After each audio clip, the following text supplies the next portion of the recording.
사사 입다의 이야기는 사사기 10장 6절부터 시작이 됩니다. 그리고 10장, 11장, 12장 3장에 걸쳐서 입다의 이야기가 소개가 되고 있습니다. 주일날 입다에 대해서 이야기한 것처럼 입다는 무엇이 하나님을 믿는 것인지, 어떻게 하는 것이 이방신을 믿는 것인지를 구분을 전혀 못하는 사사가였습니다. 그래서 사사 중에서 가장 불행히도 자신의 무담 동료인 딸을 하나님께 바치는 그런 우를 범하는 사사가 되었습니다. 그리고 나서 12장에 가면 또 다른 사건이 크게 벌어지고 납니다. 발단은 물론 에브라임 사람에 의해서 시작이 됩니다. 12장 1절에 에브라임 사람들이 모여서 입다에게 오게 됩니다. 그리고 나서는 시비를 겁니다. 어찌하여 우리를 불러서 너와 함께 가게 하지 아니하였느냐? 우리가 반드시 너와 내 집을 불사르리라 라고 협박까지 합니다. 이 에브라임 사람들이라는 것은 사실은 남북으로 나눴을 때 북이스라엘의 대표적인 지파였습니다. 그리고 마치 북이스라엘 전체에 큰형님 같은 역할을 했고 북이스라엘 전체를 지칭하는 말이 될 정도로 그렇게 힘이 막강했습니다. 매우 오래된 전통을 가지고 있었고 또 세겜이란 지역에서 차지하고 있을 정도로 대표적인 지파였습니다. 그래서 우리가 사사기를 쭉 읽다 보면 이 에브라임 지파는 사사건건 뭔가 자신의 마음에 들지 않으면은 지도자에게 대들 정도로 그런 아주 뿌리가 깊은 지파입니다. 예를 들어서 여호수아가 땅을 분배할 때도 요셉 지파가 나와서 특히 에브라임 지파가 왜 우리는 민족이 큰데 이렇게 작은 지역만 줬냐라고 하니까 그러면 너가 직접 개척하라라고 이야기를 할 정도로 그랬습니다. 그 다음에 기드온일 때도 기드온이 전쟁에서 싸워서 이기고 들어왔을 때도 에브라임 지파가 시비를 걸었습니다. 그때는 워낙 에브라임 지파가 힘이 셌기 때문에 기드온이 잘 정치적 힘을 발휘해서 그 싸움을 피한 적이 있습니다. 그것처럼 에브라임 지파는 그렇게 매번 12지파 중에서 제일 윗사람 역할을 했던 겁니다. 그런데 이 12장에 나와서 에브라임 지파가 또 한 번 이렇게 시비를 걸니까 입다가 가만히 있지를 않았습니다. 왜냐하면 입다로서는 도저히 받아들일 수 없었던 상황이었습니다. 예를 들어서 이 싸움이 시작됐을 때의 상황을 소개하는 10장 6절에서 9절까지의 내용을 보면 특별히 9절에 이렇게 되어 있습니다. 암몬 자손이 또 요단을 건너서 유다와 베냐민과 에브라임 족속과 싸움으로 이스라엘의 공고가 심하였더라라고 했습니다. 그러니까 에브라임 지파는 암몬 자손과의 싸움에서도 버거워서 맥을 못 추던 자인데, 그런데 이 자신을 내쫓았던 지파가 다시금 자기를 불러가지고 이렇게 이스라엘 전체를 위해서 평화를 갖다 주니까 다 이기고 나니까 이제 와서 자기한테 시비를 걸고 너와 내 집을 불사르겠다라고 하니까 이제는 더 이상 참을 수가 없었던 겁니다. 결국은 이 에브라임 지파가 지고 내전의 상황이 종결되는 장면이 나오게 되는데, 그 장면이 정말 반복되는 것처럼 가관이 아닙니다. 6절에 이렇게 되어 있습니다. 그에게 이르기를 십볼렛이라 발음하라 하여 에브라임 사람이 그렇게 바로 말하지 못하고 십볼렛이라 발음하면 길르앗 사람이 곧 그를 잡아서 요단강 나루턱에서 죽였더라. 그때 에브라임 사람의 죽은 자가 42,000명이었더라 라고 되어 있습니다. 그러니까 42,000명이면 거의 한 지파의 절대수가 죽은 거나 마찬가지인 겁니다. 완전 지파가 무너진 거나 마찬가지입니다. 그리고 이 십볼렛이라는 것은 마치 경상도 사람들이 살과 쌀을 잘 발음을 못해가지고 틀리는 것과 같은 비슷한 발음 현상입니다. 이스라엘 알파벳 중에서는 쉰이라는 글자가 있고 신이라는 글자가 있습니다. 근데 그게 글자 모양은 똑같은데 점이 오른쪽에 붙으냐 아니면 왼쪽에 붙으냐에 따라서 하나는 쉰이라고 발음하고 하나는 신이라고 발음합니다. 그러니까 발음하기 구분하기 어려운 발음을 시켜서 에브라임 사람들을 곤란했던 겁니다. 쉽게 말해서 길르앗 사람들은 요단강 동편에 살았고 에브라임 사람들은 세겜을 중심으로 해서 살았기 때문에 옛날부터 강이라는 것은 우리나라에서도 동서를 나누는 중요한 지형이 됐던 것처럼 이 동서가 나누게 되면 언어도 틀리고 지파도 틀려지고 그리고 민족들도 틀려지는 방언이 틀려지는 현상들이 세계 각국에 벌어지게 됩니다. 마찬가지로 이스라엘 사람들도 처음에는 같은 발음을 했을지는 모르지만 오랫동안 살다 보니까 이렇게 현지화에 익숙해져 있고 같이 살고 있는 가나안 사람들이 발음을 쫓아서 서로 발음이 달라진 것으로 보입니다.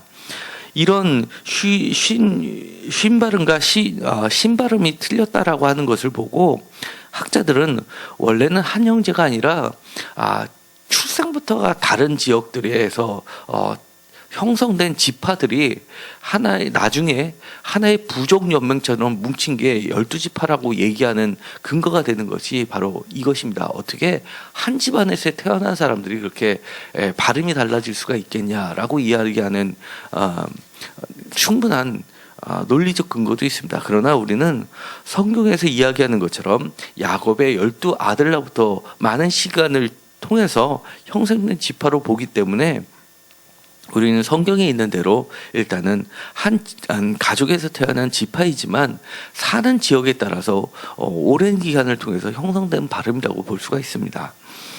어떻게 보든 간에 그것을 빌미로 해서 이렇게 내전을 치르게 되는데 정말 상상도 못할 정도의 숫자를 죽이게 됩니다. 이 42,000명이라는 것은 이 드보라가 나가서 싸울 때는 불과 2만 명뿐이 되지 않았다라고 할 정도로 이 4만이라는 숫자는 굉장히 큰 숫자가 됩니다. 그리고 나서 이 내전을 종식하고 나서 입다가 사사로 인해서 6년 만에 죽게 됩니다. 그런데 그 뒤에 이어지는 소사사의 이야기들이 세기가 나란히 놓이게 됩니다. 사사 입산, 그리고 사사 엘론, 그 다음에 사사 압돈의 이야기가 이어지게 되는데요. 이 세 명의 소사사들에 대해서는 많은 이야기가 없습니다. 그럼에도 불구하고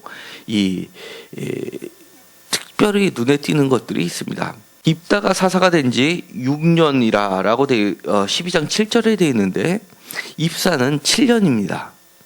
9절에 그렇게 되어 있고요. 그 다음에 11절에 보면 엘론은 10년 동안 다스립니다. 그리고 압돈은 14절에 보면 8년을 다스리게 됩니다.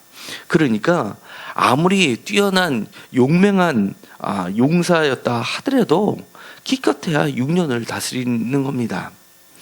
하나님의 영이 강하게 잡혔다라고 11장 29절에 보면 여호와 영이 입다에게 임하시니라라고 해서 마치 성령이 충만한 입다처럼 보이지만 그도 이렇게 하나님의 크신 능력을 경험했음에도 불구하고 그 결말은 전혀 하나님의 사랑 같지 않은 행동들을 취하는 것을 보게 되고, 그리고 뛰어나지 않은 사사보다도 오히려 더 조금 사사의 역할을 하는 것으로 역사는 마감하게 됩니다.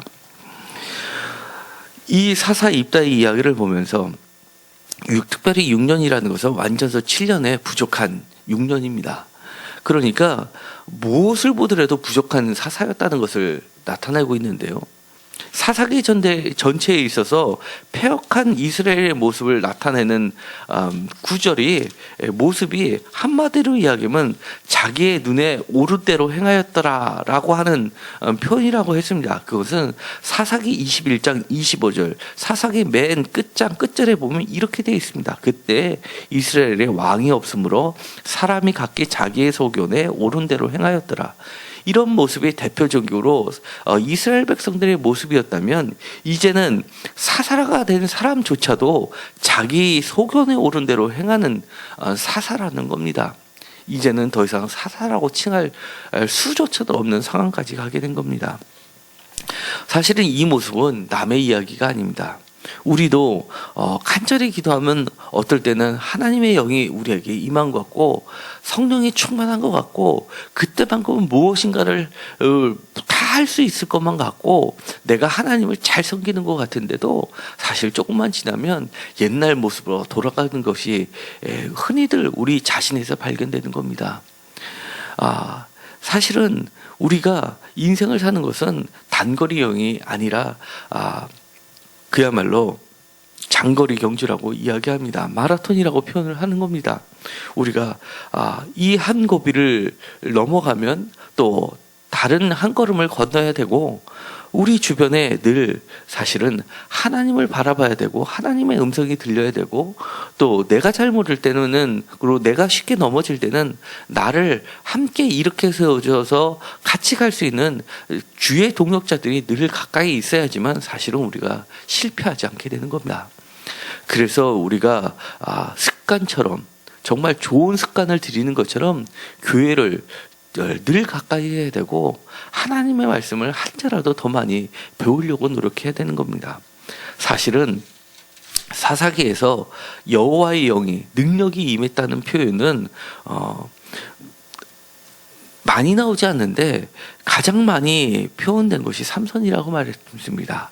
아무리 능력이 많아도 하나님에 대한 올바른 지식이 없으면 이렇게 입다처럼 자신의 딸을 바치는 그런 최악의 사사가 되지 않을 수가 있고, 또 삼손처럼 하나님의 영이 4번이나 임했지만 그는 이스라엘을 구원한 게 아니라 자기의 사랑하는 여인에 대한 원수를 갚는 일에 쓰거나 아니면 자기의 원수를 갚는 데 쓰는 그런 아주 너무 초라한 사사의 모습을 보게 되는 것을 우리가 알 수 있습니다.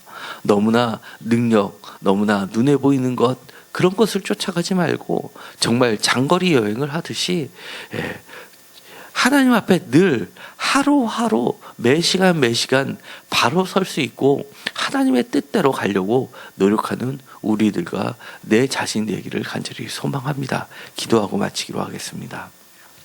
하나님, 한 고비를 넘기면 또 다른 고비가 있습니다. 한때는 내가 하나님을 잘 섬기는 것 같은데 금방 넘어지고 주저앉을 때가 있습니다. 하나님께서 그때마다 함께하여 주시사 또 우리의 발걸음을 주님의 말씀으로 되돌려 주시사 우리가 주님의 말씀대로 사는 자들이 되게 하여 주옵소서. 우리가 한때는 하나님을 깊이 경험해서 내가 하나님을 다 아는 것 같은 착각이 들 때가 있습니다. 그러나 우리 주변에 하나님의 사람을 늘 붙여주시고 우리의 눈이 늘 하나님의 말씀을 사모하게 하여 주셔서 우리에게 부족한 지식을 하나님의 지식과 말씀으로 가득 채워주셔서 올바른 지식에서 올바른 행동들이 나올 수 있게 하여 주옵소서. 매 순간순간 넘어지지 않게 하여 주시옵시고 하나님의 말씀대로 사는 우리들이 되게 하여 주옵소서. 예수님의 이름으로 기도드렸습니다. 아멘.